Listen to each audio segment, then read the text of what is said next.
Добро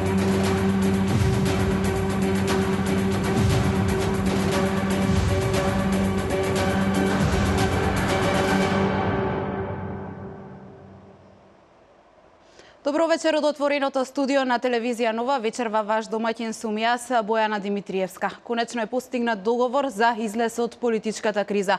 Колку овој договор е одржлив, има ли победени и поразени? Колку овој договор ќе допринесе Македонија да одржи фер и демократски избори? Вечерва овие прашања ги отвараме со вице-премиерот и министер за здравство Никола Тодоров, кој беше директно вклучен во преговарачкиот процес. Добро вечер и добре дојдовте. Добро вечер, добро вечер. Прв пат во студиото на телевизија Нова, ви благодарам што ја прифативте поканата. Прв пат одлично ви е студиото, ви посакувам успешна работа. Ви благодарам. На почеток постигнате конечен договор. Вчера слушнавме една добра вест. Добра вест за сите македонски граѓани. Колку овој договор е одржлив? Дали сте вие задоволни од она што го договоривте и колку овој договор ќе допринесе Македонија да одржи фер и демократски избори? Па јас и вчера тоа го изјавив веднаш по обзнанувањето дека е постигнат договор, дека сум искрено задоволен од тоа што е постигнато, затоа што предолго траеше оваа ситуација во која што СДСМ е вторна Република Македонија, една долга агонија во која што сите губат. Најмногу македонските граѓани и државата, Република Македонија. Тоа се одразува на сите сфери, на сите сегменти на функционирањето на државата, на економијата, на секој можен инвестиции, на секој можен сегмент. Затоа тој аспект, ако гледаме, јас уште еднаш ќе повторам, сум навистина многу задоволен затоа што направивме сериозен чекор кон ставање на крај на оваа повеќе, реков веќе повеќе годишна, 2 години скоро оваа криза трае, така да од тој аспект искрено се надевам дека со овој договор или со овој чекор што сега го направивме ќе се овозможи оваа криза најпосле да заврши. Така, ние направивме еден графички приказ што носи овој договор и како би одело спроведувањето на овој договор, па предлагам да го погледнеме, а подоцна ќе ги коментираме и деталите од договорот. На вашите мали екрани, почитувани гледачи, веќе го забележувате овој графички приказ за спроведувањето на договорот од Пржино. 22 јули, според хронологијата, би требало да се направат измени на избирачкиот законник. 171.500 гласачи ќе бидат преместени на дополнителен список, а ќе се проверуваат само 39.000 гласачи. На 25 јули, значи само 3 дена подоцна, Државната изборна комисија треба да ги објави спорните гласачи. На 4 август треба да се спроведат измени на законот за Агенцијата за аудио и аудиовизуелни услуги и намалување на казните за новинарите. На 18 август тече рокот од 25 дена за пријавување на спорните гласачи. На 19 август се формира 5-члено тело за мониторинг на медиумите во склоп на Агенцијата за аудиовизуелни услуги. На 31 август, според она што е договорено, лидерска средба за проверка на спроведеното од договорот. Доколку се оди по договорот, се распишуваат избори. На 2 септември опозицијата назначува главен и одговорен уредник на Македонската радиотелевизија, а на 11 декември се одржуваат предвремени парламентарни избори, секако доколку се исполнат сите точки од договорот, веднаш по завршувањето на изборите завршува и договорот од Пржино. Еве што се договоривте вчера, има ли победени и поразени? Па, и тоа е интересно прашање. Веројатно секој ќе си го гледа договорот од свој аспект и секој ќе мисли дека другиот е победен и дека тој е победник. Ја не би сакал така да гледам на овој договор. Овој договор, мислам дека од овој договор победници се граѓаните. И треба да биде победена кризата. И тоа е тоа што треба да резултира од овој договор.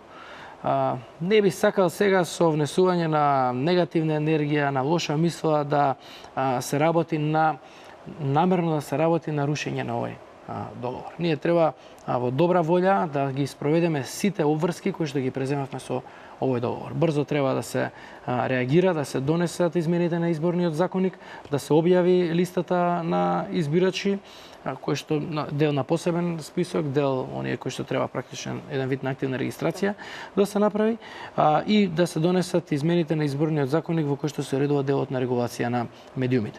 Тоа се двата чекори кои што се потребни за да се организираат избори на 11 декември. Би го прокоментирал последниот дел од графиката, каде што има дека доколку на 11 декември избори, доколку се исполнети сите услови од договорот.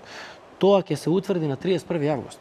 Значи најкасно на 31 август, можеби да биде и на 29, на 30 или на 31, лидерите треба да оценат дали се исполнети сите услови за одржување на фер и демократски избори на тој датум.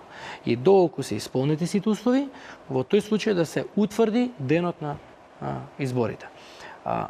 Важно е кои се тие услови што треба да бидат исполнети до 31 декември. До 31 декември треба два услови да се исполнат. Прво е делот со избирачкиот список и второ е делот со медиумите. Тоа се два услови од кои што зависи дали лидерите ќе може да констатираат дека се исполнети сите услови и дека може да се организираат и да се одржат предвремени парламентарни избори оваа година. Што е со специјалното обвинителство? Што договоривте околу тој дел? Па за специјалното обвинителство стои дека доколку Уставниот суд го укине, поништи дел или целиот закон, во тој случај треба да се донесе нов закон во рок од 5 дена кој што во целост ќе биде усогласен со одлуката на Уставниот суд. И во новиот закон не треба да се засега во опсегот и целите на обвинителството. Така. Ајде сега да почнеме дел по дел со она што беше договорено. Според постигнатиот договор, веќе утре треба да се направат измени во изборниот законник. За проверка остануваат 39.000 гласачи, наспроти оние тврдења на Социјалдемократскиот сојуз дека спорни се 500.000. Тоа беше по мене најголемата манипулација од целата оваа работа и од целата оваа криза, со која што манипулација се држеше во заложништво цела држава.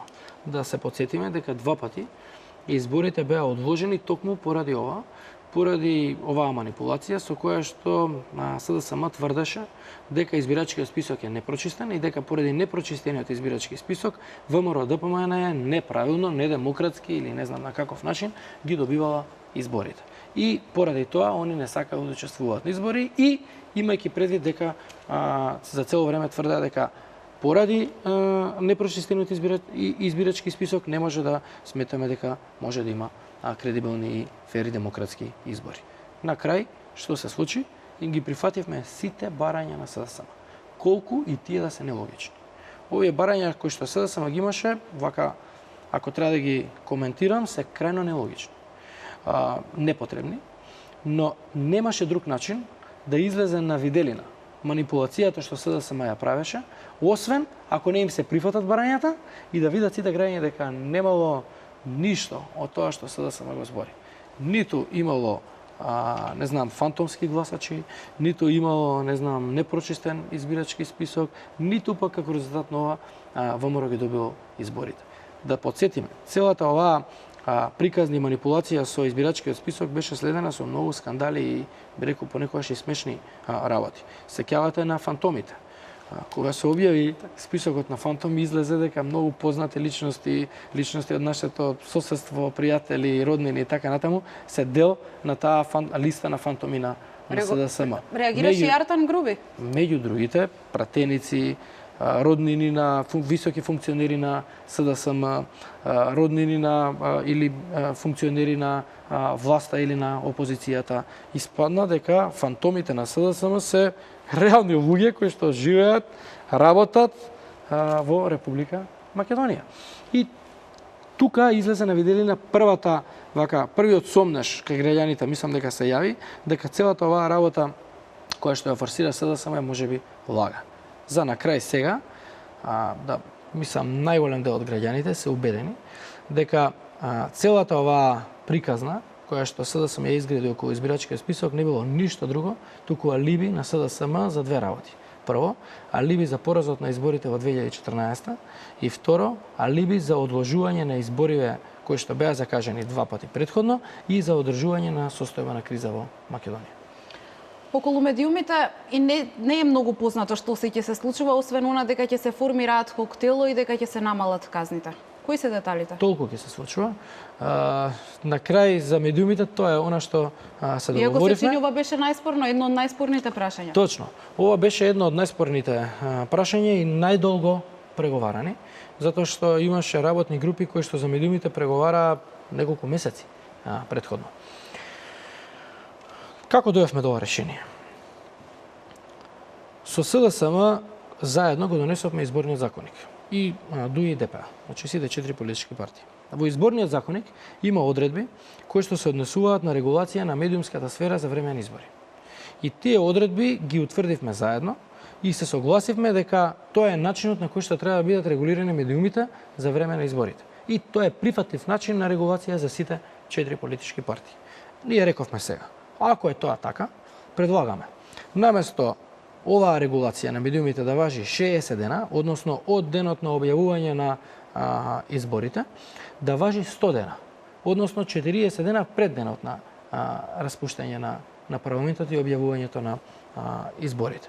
На тој начин овозможивме за цело време траење на така наречената пржинска влада да имаме регулиран медиумски простор на начин кој што го утврдиле сите 4 политички партии консензуално. И тоа беше нашиот предлог кој што мислам дека сериозно ги откочи преговорите. Вака, сите што беа вклучени во преговорите сериозно го поздравија предлогот, мислам странично што беа вклучени, и СДС горе-доле немаше многу голем простор ова да го одбие, затоа што ако се согласиле на таа медиумска регулација за 60 дена, а ние им ја нудиме 100 дена, немаше никаква логика тоа да го одбијат. И, односно, можеби имаше логика, нивна логика, но немаше простор тоа да го направат. Тука имаше уште една значајна работа. Ние, како во преговорите, како ВМРО-ДПМНЕ, предложивме една работа, а тоа е ниту новинар, ниту медиум да не може да биде казнет за изразено мислење, став или прилог. И тој став не е многу принципилен, не е базиран на конвенции меѓународни, на резолуции на Совет на Европа, на прифатени постулати во сите најразвиени демократски општества и беше, очекувавме дека нема теорија СДСМ да го одбие. Она што го видовме првиот ден кога го предложивме, СДСМ го одбие. И тоа беше за нас многу чудно. Нормално кога излезе во јавност и кога практично цела јавност ја виде, би рекол, играта на СДСМ околу медиумите, дека за цело време СДСМ не се борела за слобода на медиумите, туку за контрола врз медиумите, тогаш немаа каде да одат и мораа да го прифатат овој постулат. Така да, овие два предлози кои што ги дадовме за продолжување на периодот од 60 на 100 дена и овој постулат дека не може новинар или медиум да биде казнет или затворен за изразен став, мислење или прилог, во најголема мера го постави одличен фундамент за изнаоѓање на финално решение и за добивање на овој договор. Затоа што тоа беше една од клучните точки на сопнување во преговорите во целиот овој изминат период. Потоа, кога се сретнавме и кога почнавме да дискутираме за ова, да се рече, добро, ова е прифатливо, но бараме сепак да се разговара за Советот. И тука беше, нели, јасно беше што е целата оваа игра и тенденцијата е да се контролираат медиумите од нивна страна и така дојде овој предлог за формирање на едно адхок тело, кое што ќе биде формирано од страна на агенцијата или Советот на агенцијата за аудиовизуелни услуги и кое што ќе има за задача да ја мониторира примената на методологијата која што важи за време на изборниот процес, а која што сега, согласно новиве правила кои што ќе ги утврдиме, кои што ги договоривме, наместо 60 дена ќе важи 100 дена. И тоа ќе биде улогата на телото.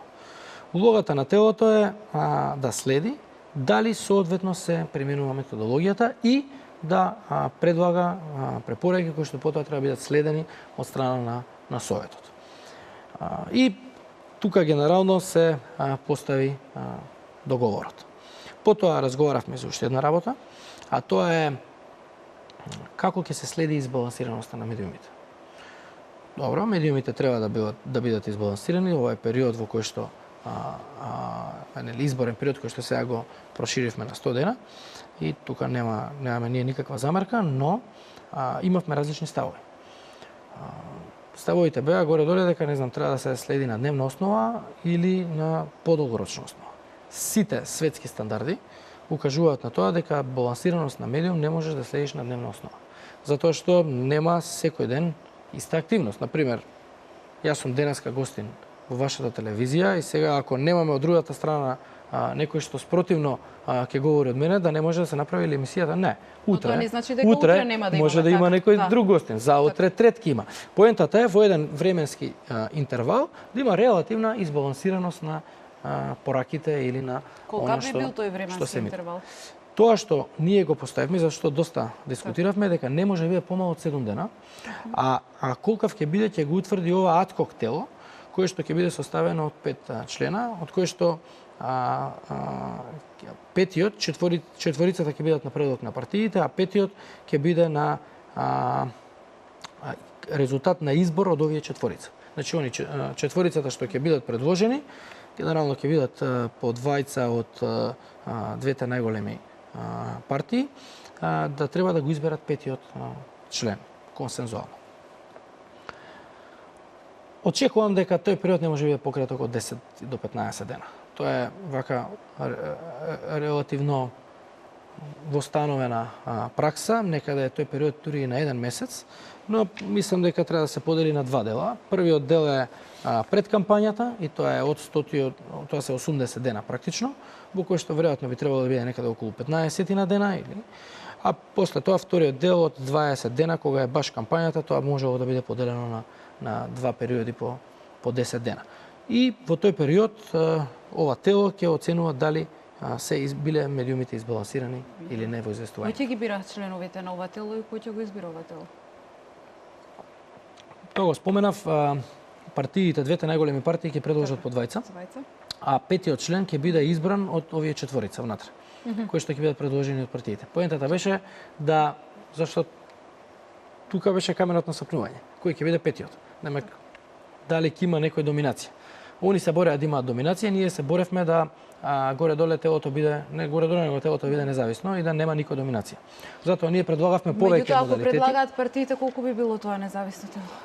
Сега да ви кажам, од тој аспект се согласувам со вас и веројатно не е ова некое добро решение на долг рок, но повторно слично како за избирачкиот список мораме да влеземе во некој процес кој што треба да не донесе до избори.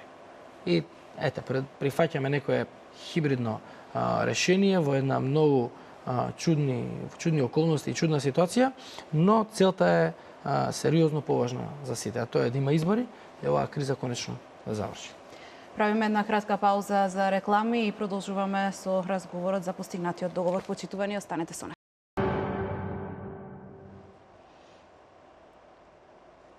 Повторно сме назад во отвореното студио на телевизија Нова. Мој вечерашен соговорник е вице-премиерот и министер за здравство Никола Тодоров, кој беше преговарач од ВМРО-ДПМНЕ во преговарачкиот процес за постигнување на договор за излез од политичката криза. Разговараме за деталите од договорот. Стигнавме, министре, до ингеренциите на министерот, техничкиот министер за внатрешни работи. Ќе го вклучиме колегата Александар Видиновски, кој работеше на оваа тема.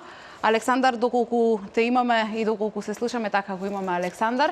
Александар, предходниот министер, односно техничкиот министер Оливер Спасовски издаде повеќе од 400 чинам решенија, но сега со новиот договор ќе има многу помалце можност за смени. Што ќе му донесе овој договор на новиот технички министер и дали имаме информации дали Оливер Спасовски повторно ќе се врати како технички министер во Министерството за внатрешни работи? Па токму прашањето околу ингеренциите за техничкиот министер за внатрешни работи во предходната влада беше тема на сопнување помеѓу двете најголеми политички партии од македонскиот блок. Ова претпоставувам беше така бидејќи досегашниот технички министер за внатрешни работи Олег Спасовски направи огромен број на смени, при тоа не се почитува оние стандарди за напредок на кариерата кои што се строго воспоставени во Министерството за внатрешни работи. Ако добро помнам, имаше и такви смени кога кога дури по 7 скалила одеднаш се прескокнува. Тоа значи дека доколку некој вработен во МВР му требаат 10 или 15 години да напредне во својата кариера и да достигне едно скалило, техничкиот министер тоа го правеше преку ноќ. Токму со овој договор сега се регулира што и кој и колку ќе може да смени. Инаку според договорот примената на неодамна изменетиот закон за внатрешни работи ќе се одложи до 1 јануари 2017 година.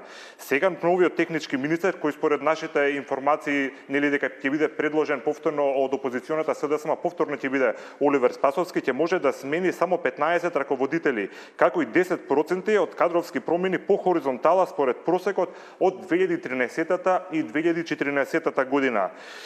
Интересно е тоа што овие министри заменици ќе треба да поднесат оставки веднаш откако Државната изборна комисија официјално ќе ги соопшти изборните резултати. Бојана? Видиновски, јас ти благодарам на ова вклучување. Со министерот ќе ги прокоментираме деталите. Министре, и ова беше едно од спорните прашања за кое долго се преговараше. Така. Медиумите и ингеренциите на министерот за внатрешни работи. Како дојдовте до ова решение? Што бараше опозицијската СДСМ? Што баравте вие? И како се дојде на крај до ова? Тука имавме два спротивставени концепти. Нашиот концепт беше да се оневозможи масовна партиска чистка во Министерството за внатрешни работи, односно да се повтори масовната партиска чистка која што имаше веќе еднаш направено. Затоа што не зборевме за хипотетичка ситуација што би можело да се случи, него зборевме за ситуација како да се избегне да се повтори тоа што веќе еднаш го направи. Посебно поучени од фактот што претходно ни беше ветено усно, вака џентелменски да речеме, дека максималниот број на смени во МВР ќе биде 5, 6, 10, 12 преку сила. И тоа ни беше ветено вака, директно во присуство и на повеќе други лица од меѓународната заедница и така натаму. И ние се ослонивме на тоа усно, да речеме, ветување или на еден џентелменски договор. Видовме дека нема ништо од џентелменскиот договор и дека наместо 10 или 12 имавме над 400 смени, мислам 440 и нешто смени во МВР на различни нивоа. 450, мислам. Така. Значи на различни нивоа. Некои од нив беа менаџерски, смени на менаџерски позиции, вертикално, некои од нив беа поставување на нови лица на испразнети позиции, кои што се исто така управувачки или менаџерски, или на некои други позиции, и една трета категорија беше на така наречени хоризонтални промени. Сега они пробуваат за цело време да ги минимизираат ефектите од тие или последиците од тие хоризонтални промени, но сепак тоа се исто така сериозни промени. Например, ако вие полицајците од една полициска станица 10 или 15, сите ги однесете на граница, а од граница донесете други, тоа е хоризонтална смена. Но дали е тоа безазлена? Не е. Дали се направи? Се направи.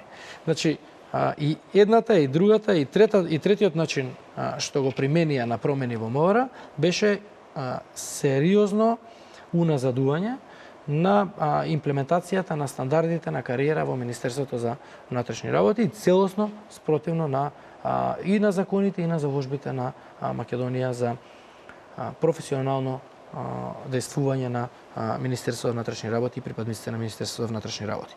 Тоа беше нашата позиција. Ние сакавме тоа да го оневозможиме. Од друга страна, позицијата на СДСМ беше тоа повторно да го имаат како нивни ингеренции и сметаат дека тоа право го добиле со Пржинскиот договор. Тоа право го немаа добиено со Пржинскиот договор. Со Пржинскиот договор имаа право да има технички министер кој што не треба да владее, туку треба да биде човек кој што ќе контролира Министерството за внатрешни работи да не биде злоупотребено во политички или во партиски цели. Она што они го направија е спротивното. Го злоупотребија Министерството за внатрешни работи во политички, односно партиски цели и го искористија како алатка во изборна кампања. Значи, она што цело време збореа дека ВМРО го прави и против што они наводно се бореле, они го направија на очиглед на цела македонска јавност. И тоа можеме многу лесно да го поврземе со изјавите на нивниот лидер, дадени пред неколку години, во кој што он тврдеше дека СДСМ, кога ќе дојде на власт, ќе ги избрка сите од чистачка до министер. Овдека не успеа да ги избркаат сите од чистачка до министер, 12.500 вработени сепак има во МВР, но успеа да направат еден сериозен хаос и сериозно уназадување и деградирање на стандардите кои што до тогаш важеа во Министерството за внатрешни работи. Тука беа разликите. И сега, имајќи ги предвид нашите позиции и нивните позиции, требаше да дојдеме до договор. Нашите позиции беа многу принципиални и би рекол целосно во линија со врвните демократски стандарди. Не можеш ти да дојдеш во министерство како резултат на потреба да контролираш, а од друга страна да направиш масовна партиска чистка, да смениш све и на тој начин да се ги задоволиш своите политички или партиски амбиции. И тука нема поддршка, не може да добијат поддршка од никого. И така дојдовме до разговарање за бројката на смени кои што може да се направи во Министерството за внатрешни работи. Они се бореа да имаат истата бројка, ние се боревме таа бројка да биде ограничена и тоа ограничување да биде внесено во закон. Тоа значи да не може да се направи повеќе од онаа бројка која што ќе ја утврдиме. На крај се договоривме за 15 смени во Министерството за внатрешни работи и нема да може да направи ниту една смена повеќе. Може ли тие 15 смени да направат хаос за како што Може да направат хаос, имајќи предвид дека имајќи го предвид претходното искуство и она што претходно го видовме. Претходно не видовме некоја посериозна акција и така натаму во Министерството за внатрешни работи, но тоа ќе го оставиме за коментирање на друго ниво и во друга прилика.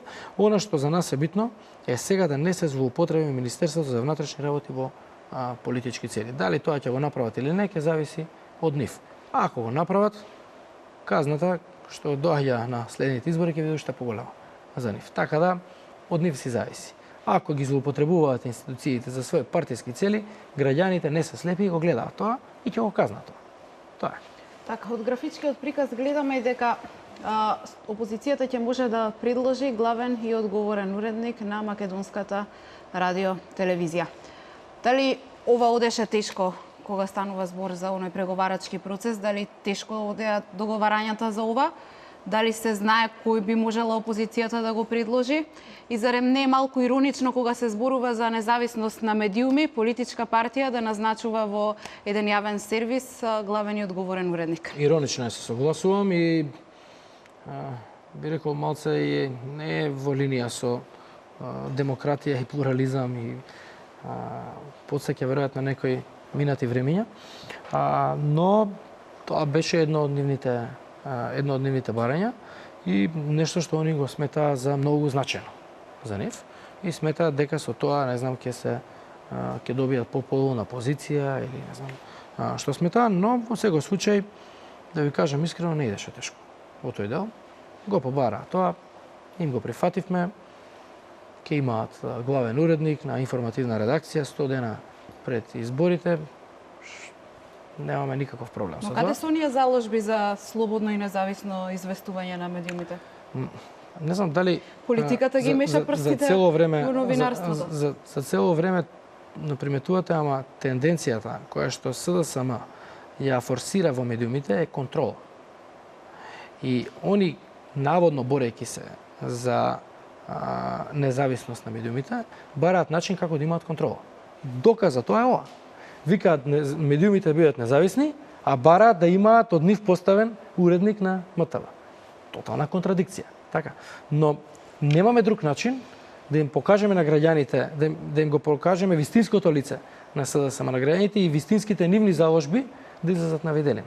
Значи сега сите граѓани знаат дека СДСМ не се борело за независност на медиумите, него за контрола на медиумите. Ако се бориш за независност, не можеш да речеш ќе биде медиумите независни само кога СДСМ ќе предложи главен уредник на МТВ. Демек, ако СДСМ предложи главен уредник, тогаш е тој уредник независен. Така они знаат да одберат независен уредник. Не, тоа ќе биде предлог на СДСМ и сите ќе знаеме во државата дека МТВ е контролирана и водена од СДСМ. Толку од заложбите на СДСМ за слобода и независност на медиумите.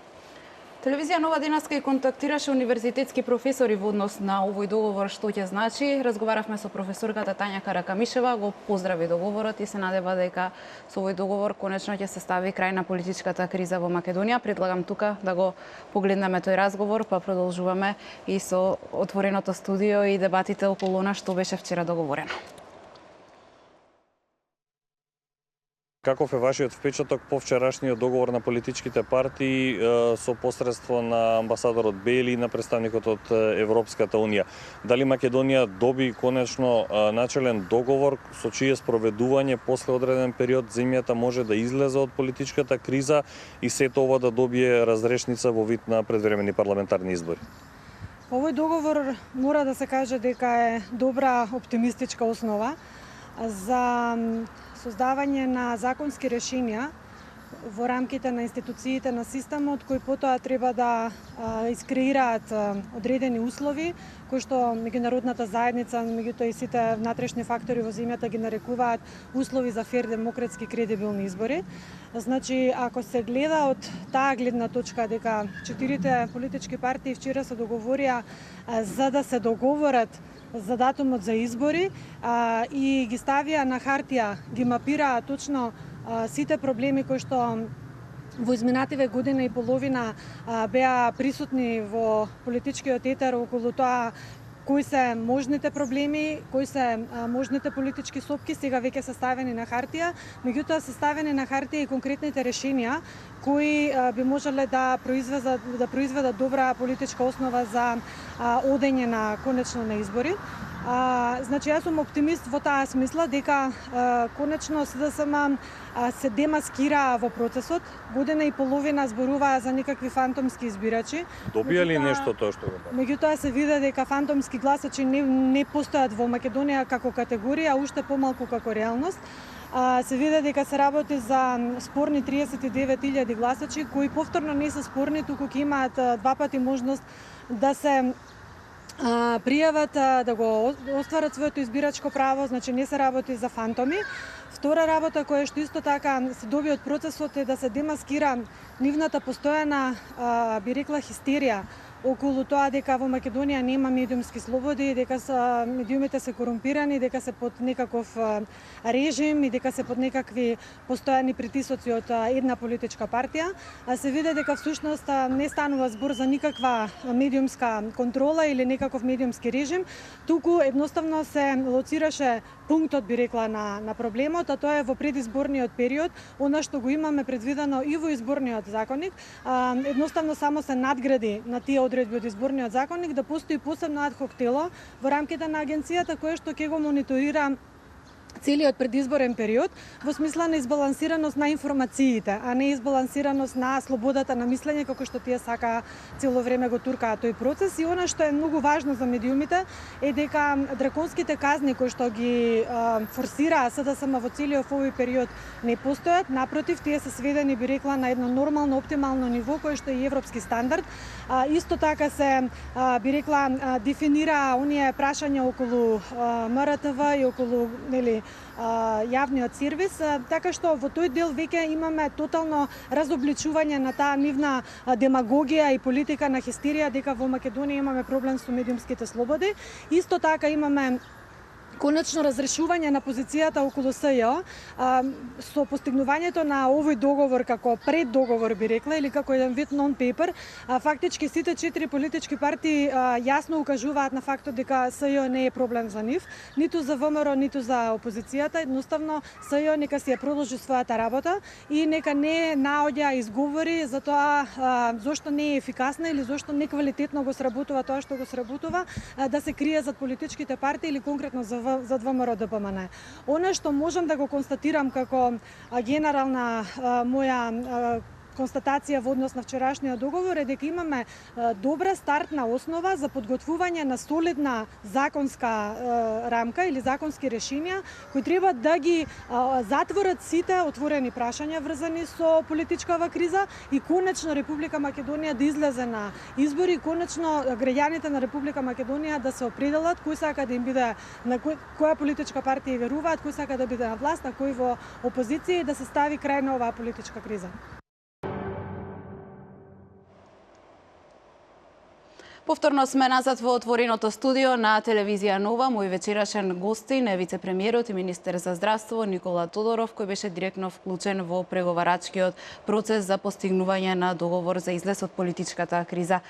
Министре, пред неколку дена изјавивте дека ВМРО ДПМН направи многу отстапки во овој преговарачки процес, на што конкретно мислевте и колку отстапки направи опозицијата?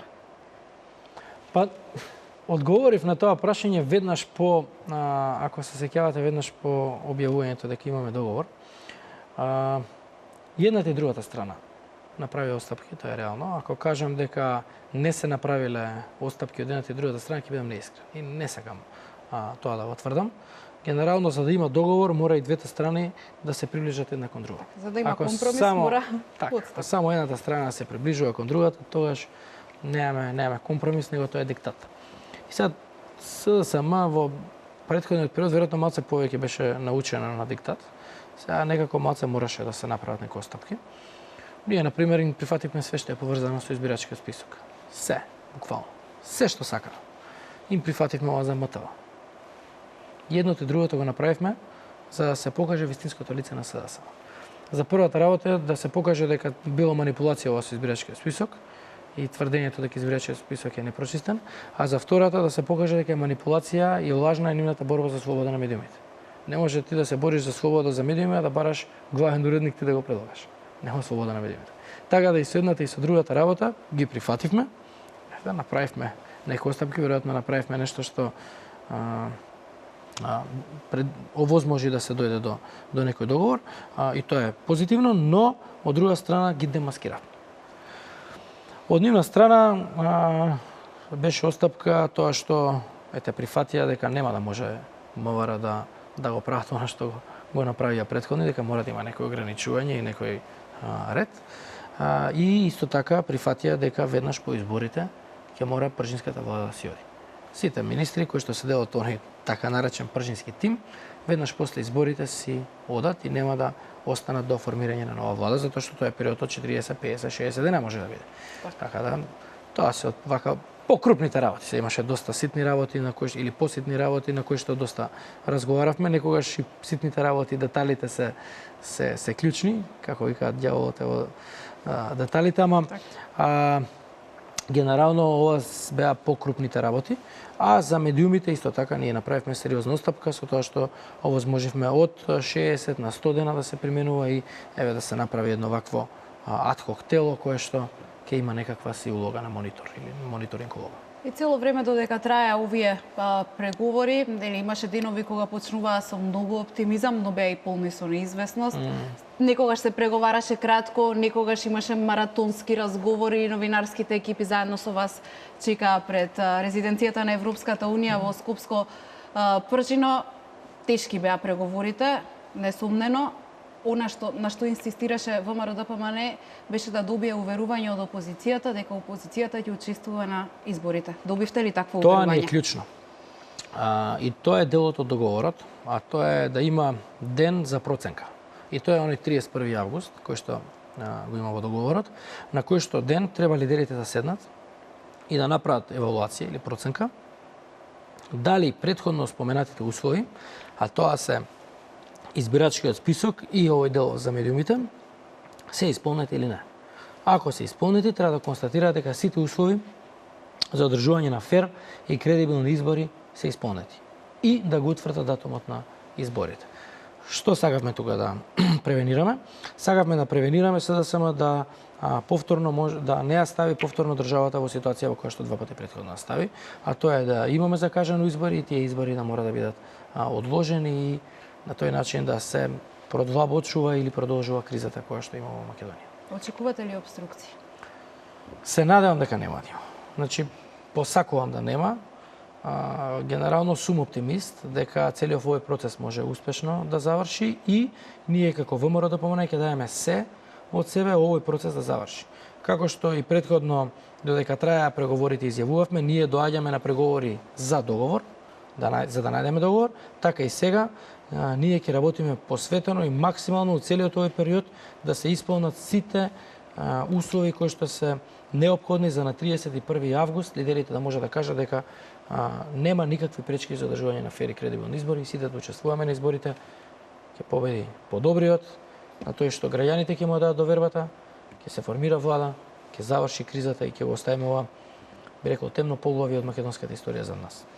Социјалните мрежи беа преплавени со коментари за вчерашниот договор. Голем број поддржувачи на шарената револуција и поддржувачи на опозицијата, но и аналитичари реагира и сметаат дека со овој договор опозицијата, односно Социјалдемократскиот сојуз ги оставила на цедило активистите на шарената револуција.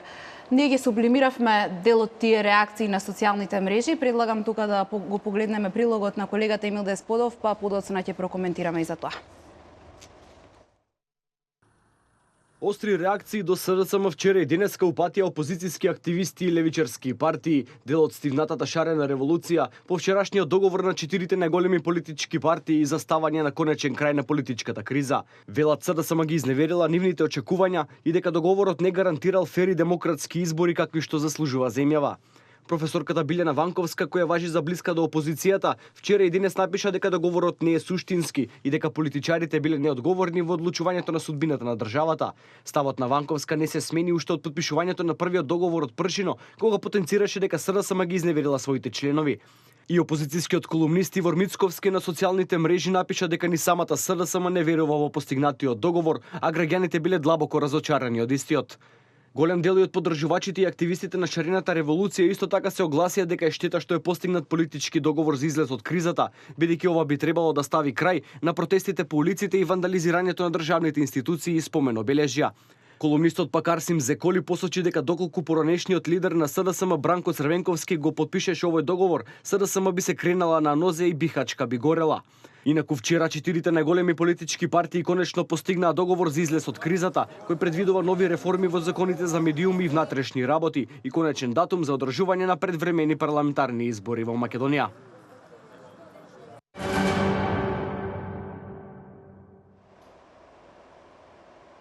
Министре, ги слушнавме реакциите. Еве и универзитетски професори велат дека овој договор е несуштински договор и дека всушност опозицијата е губитник во целиот овој процес. Мислам дека предвабоко загазија СДСМ со овие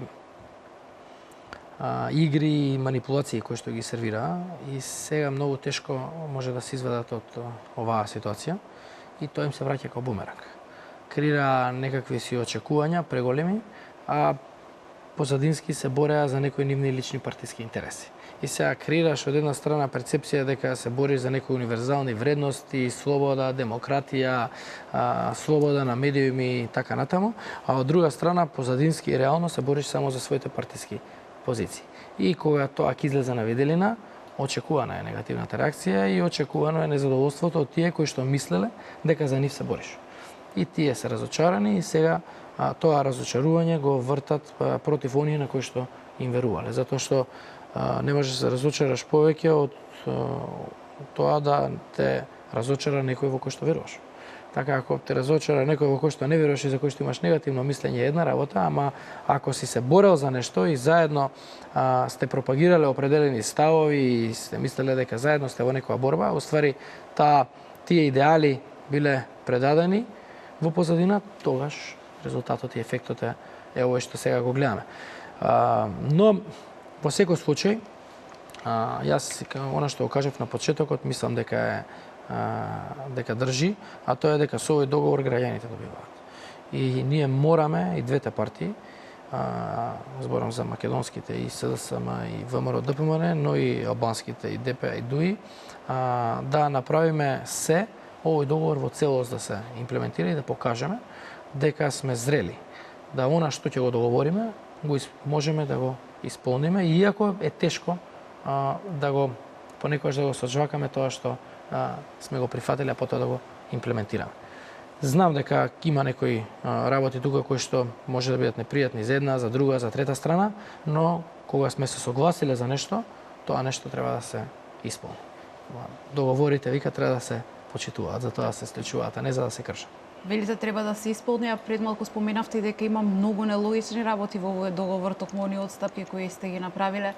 ВМРО ДПМН ќе го испочитува до крај овој договор? Да. Мораме да го испочитуваме овој договор за да се докаже за сето она што СДСМ го направи на Македонија и на македонските граѓани. Мораме тоа да го извадиме на виделина, па макар тоа е и прифаќање на вакви некои можеби нелогичности, кои што на краток рок можеби се, не знам, нелогични, но на долг рок ќе овозможат надминување на кризава и отварање на продолжување на нормален тек на македонското, на функционирањето на државата. Има голема поделеност во македонското општество, има голема нетрпеливост меѓу граѓаните. Може ли после овој договор да се смират страстите и конечно на вистина Македонија да излезе посилна и пообединета? Искрено не верувам. Би бил среќен и најсреќен да грешам, да со овој договор се смират целосно страстите. Мислам дека страстите ќе се смират целосно после изборите. Изборите се финалното решение за кризата во Македонија. Овој договор е само еден чекор поблиску до финалното решавање на кризата во Македонија, или овој договор е, би рекол, мост или можност да се отвори патот целосно кон доаѓање на тоа финално решение. Точно е тоа и тоа навистина ме загрижува дека има сериозна подоба во општеството и ние како политичари и од сите партии мораме да направиме се таа подоба што е можно повеќе да намалиме. Не може политиката да биде борба на живот или смрт. Тоа не е политика. Политиката треба да биде борба на програми и идеи, а не борба за живот или смрт. Доколку така се поставува политиката, поделбата во општеството се повеќе ќе расте и се повеќе луѓето ќе се делат на политичка основа, ќе се караат на политичка основа, и пријатели, и семејства и така натаму. Тоа е нешто што мораме да го спречиме. Ние треба на политиката, како што кажав, да гледаме на борба на идеи, на концепти, на програми за подобрување на определени состојби во државата, а не борба на живот или смрт. Доаѓаме до моментот избори. Се споминува 11 декември како можен датум за одржување на изборите, секако доколку се исполнат сите овие точки од договорот. Ќе гласа ли Македонија пред почетокот на новата година? Па јас се надевам. Искрено, и тоа е поентата на овој договор. Оваа година да има избори и на изборите кои што ќе се организираат практично се стави крај на целата оваа агонија во која што СДСМ ја внесе Република Македонија, да одлучат граѓаните што ќе подржат.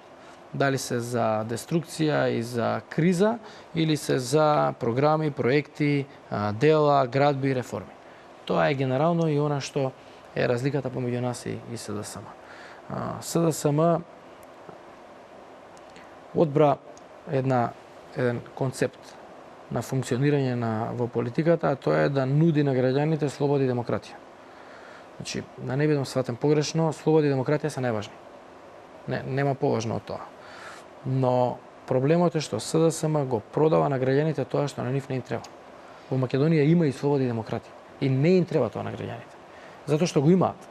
Не дека го одбиваат, го имаат. Не треба некој да им го продава тоа што веќе го имаат. На граѓаните во Македонија им треба нови работни места, им треба инвестиции во здравство, во образование, им треба земјоделски субвенции, им треба подобра животна средина, им треба подобро судство.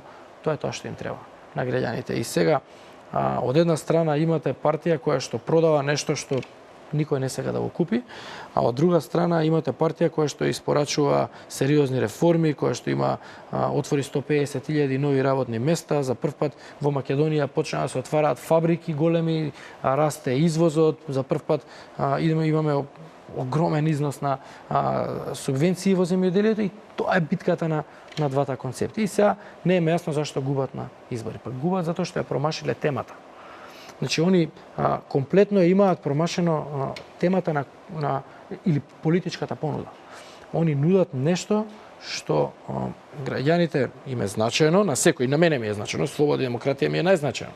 Но ако ја имам, мене ми е позначено да видам дали се отвараат нови работни места, се отвараат ли фабрики, дали е подобра болницата, дали училиштето е подобро, книги бесплатни или не знам, универзитетите, судството. Тоа е она што секој или просечен македонски граѓанин го интересира и зашто тој се залага. И сега овој концепт не добива поддршка и они сега не може тоа да го прифатат и викаат не е до нас, не е до концептот, до граѓаните или до избирачкиот список. И сега што прават? Сега практично со оваа криза која што направила Македонија, ја казнуваат и државата, и граѓаните само заради тоа што не им даваат поддршка. И тоа по мене е вака погубна стратегија, но еве ќе дојдат изборите, ќе се пробаат повторно со таа стратегија, ќе излеземе на избори, ќе понудиме ние нашата програма, нашите визии, они ќе понудат, граѓаните ќе одлучат. Тоа е демократијата. Година и пол тешки денови живееме. Македонија уште ги живее тие тешки денови. Се очекува и тешка кампања дека ќе се води. Што може да очекуваме? Што ќе понуди ВМРО ДПМН? Па, јас само посакувам кампањата да биде чиста. Посакувам да имаме кампања во која што ќе се надпреваруваме со идеи и програми. Една кампања во една зрела демократија, држава во која што политичарите се надпреваруваат со концепти. Тоа го посакувам. Дали ќе го имаме тоа, не знам. Од другата страна, од наша страна со сигурност ќе имаме. Како и секојаш ние ќе излеземе со конкретна програма, со проекти, со рокови, со буџет, со институции кои што се надлежни за имплементација на тие проекти и нормално ќе излеземе со програма кој што во својот основен фокус ќе има економијата, креирањето на нови работни места, инвестиции во здравство, во образование, земјоделие, она што и досега сме го испорачувале на македонската политичка сцена. Тука правиме уште една кратка пауза за реклами и влегуваме во завршниот дел од вечерашниот разговор. Почитувани, останете со нас, за кратко сме назад повторно.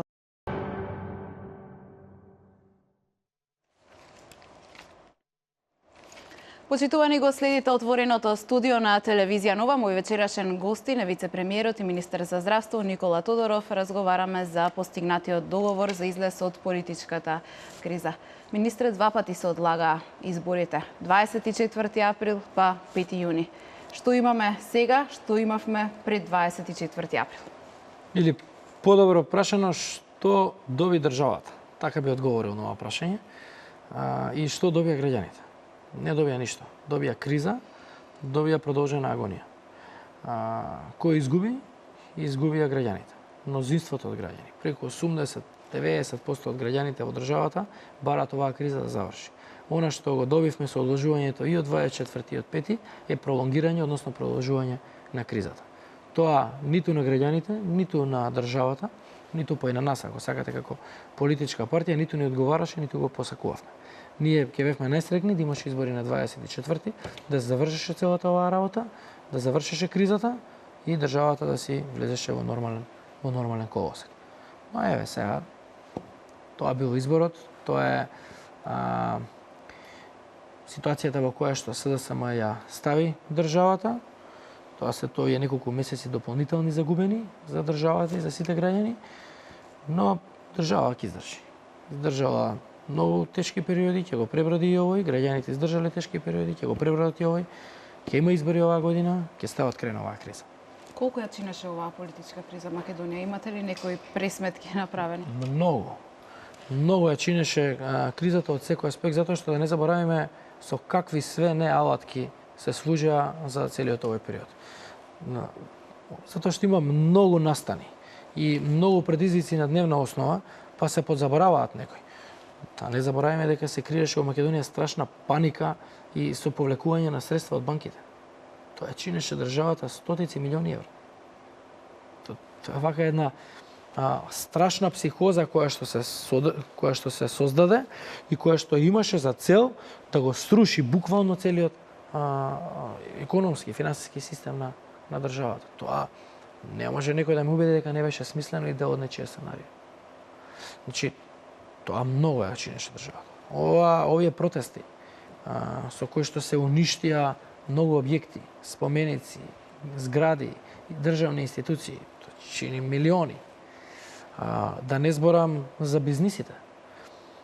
Дуќанчињата околу, во центар, прашајте ги луѓето. Дуќанчиња, кафичи, кафани, мораат да затвараат. Во 5 саат затвараат. Затоа што доаѓа луѓе кои што кршеа, палеа, фрлаа со боја, вака луѓе човек prosečен да прошета, не сака таму. Тргаа на страна, бега од тоа, едно, реков, влегавме во едно страшно лудило. на уништување на институции, сквернавање на споменици и така натаму. Тоа не само што чини директно, него чини индиректно сите овие бизниси околу. Затвараат продавниците, нема посетители во кафичи, во кафани, целиот бизнис околу страдаш. Истото тоа на ниво на цела држава. Инвестициите нормално се намалат во ваква криза, секој се вика чекај да не инвестирам сега, да почекам да видам како ќе заврши ова. Тоа Имавте проблеми со инвеститорите? Ја чини целата економија, целата држава. За среќа, имаме поставено сериозно добар финансиски и економски систем, кој што ни овозможи дури во овој период на силна политичка криза да имаме нови инвестиции. И инвеститорите кои што доаѓаат во Македонија, кои што доаѓаат да продолжат да доаѓаат. Вие гледате дека во целиот овој период на силна политичка криза, поради добрите политики на владата, стабилните политики, поради одличната бизнис клима која што ја имаме во државата, успеавме повторно и во вакви услови да се отвараат фабрики, да се отвараат нови работни места. Сигурно е дека ако не беше оваа криза, тој број на инвеститори или маса или сума на инвестиции ќе беше поголем. Тоа ја чини Македонија и ги чини македонските граѓани. Наместо да се отвориле, не знам, X број на места, се отвориле помал број на работни места и тоа не чини сите. И затоа бараме ден поскоро да заврши оваа криза. Споменав, имаше едно одложување на изборите, па уште едно одложување на изборите.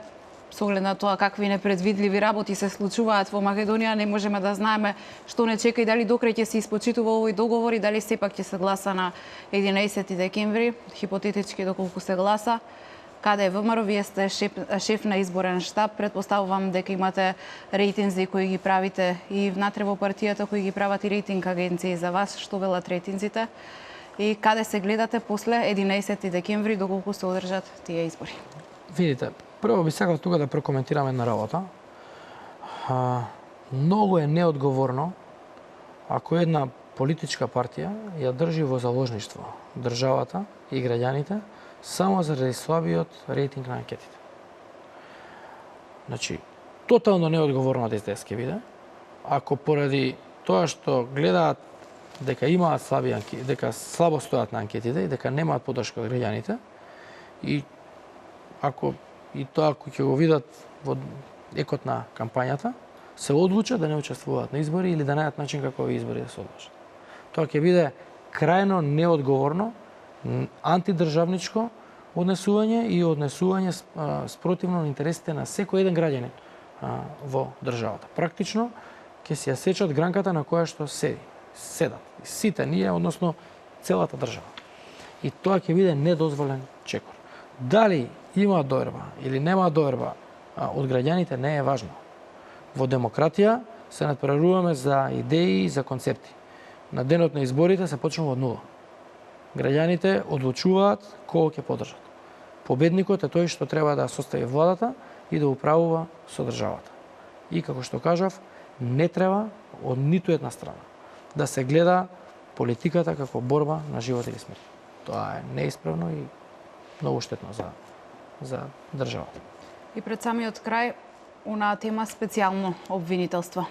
ВМРО-ДПМН во неколку наврати тврдеше дека специјалното обвинителство водено од Катица Јанева врши политичка хајка против функционери од вашата партија. Дали останувате на овој став и што очекувате во иднина од ова тело, од оваа институција која произлезе токму од Пржинскиот договор? Ќе кажам две работи, од тоа може сите граѓани да го извадат заклучокот. Прва работа, Владе Талевски. Човекот е против него обвинителството води страшна хајка, неправилна, со многу би рекол на ниво на безобразие пресконференции кои што ги држа, во кое што тотално без почитување на никаква презумпција на невиност, не го обвинија, него го осудија човекот дека направил нешто. А гледаме дека тој бил сериозно поголем домаќин. И се грижал сериозно за касата и за средствата на општината во однос на градоначалниците од СДСМ. Ако он плаќал 4,2 денари по километар, Заев плаќал неколку пати повисока цена. А градоначалникот на Куманово 650 пати повисока цена. И сега имаме од една страна хајка против градоначалник кој што работел домакински, се грижал за што е можно пониска цена на тендер на електронска аукција избрана компанија да овозможи превоз за учениците, а од друга страна и он плаќа цена за тоа, човекот е во домашен притвор, а од друга страна ние имаме двајца други градоначалници кои што плаќале енормно повисоки цени, значи енормно повисоки цени, кои што слободно си се шетаат и уште напаѓаат и зборат за правда, правичност и за криминал. Вака, непоимливо.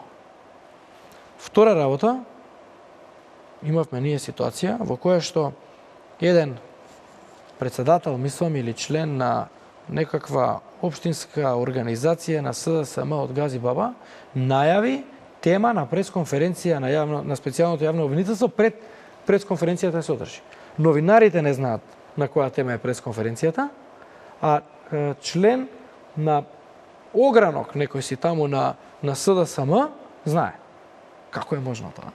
Освен ако тоа обвинителство не е партиско обвинителство и не се сите чекори на ова обвинителство комплетно усогласени со СДСМ, која се договараше обвинителството. Јас учествував во тие разговори, од самиот почеток учествувам во сите разговори. Поентата беше да се направи автономно независно тело. Дали е независно, можете да видите. И сега, ние бараме да има независно тело, кое што ќе може да се докаже дека нема никакво кривично дело, криминал или било што направено од страна на било кој представник на ВМРО ДПМН. Посебно она што е поврзано со овие креирани материјали кои што ги злоупотребуваше опозицијата. И овие два примери вака се еклатантни и можем преку овие два примери многу едноставно и многу брзо да се заклучи за што станува збор. Едни од барањата на Социјалдемократскиот сојуз, барем оние кои се вртеа во јавноста, информациите кои доаѓаа до нас медиумите, беа специјален суд, односно оддел во кривичниот суд кој би работел на предметите од специјалното обвинителство и посебен оддел во Министерството за внатрешни работи. Дали овие барања социјалдемократите ги ставија на маса за време на преговорите? Не, ниту ги ставија, ниту разговаравме за тоа. Многу едноставно и многу кратко. Големи се разочарувањата и околу тие прашања, особено ќе потенцирам кај поддржувачите на шарената револуција, затоа што очекуваат дека ќе се формираат и такви одделенија, затоа и ве прашам. Министре, тука го завршуваме разговорот. Ви благодарам за вечерашното гостување во телевизија Нова. Се надевам дека одговоривме на голем дел од прашањата на македонската јавност. Благодарам на поканата, наистина имавме одличен разговор. Вам, почитувани гледачи, ви благодарам на вниманието што не следевте овие час и половина. Останете со програмата на телевизија Нова. Во 22 часот следува најновиот преглед на информациите. Пријатно!